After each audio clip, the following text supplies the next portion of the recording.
You ask Tiger to solve. This deals with linear equations with one unknown.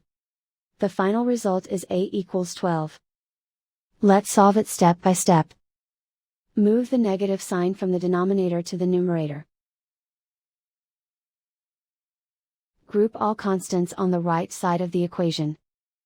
Add 5 to both sides. Simplify the arithmetic.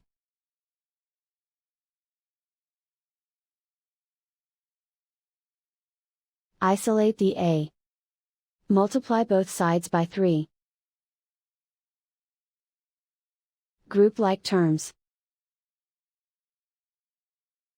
Multiply the coefficients. Simplify the arithmetic.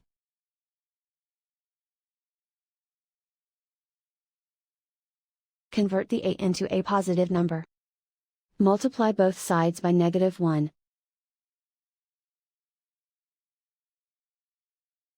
Remove the ones.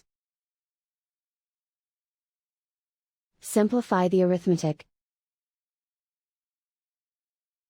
And so the final result is A equals 12.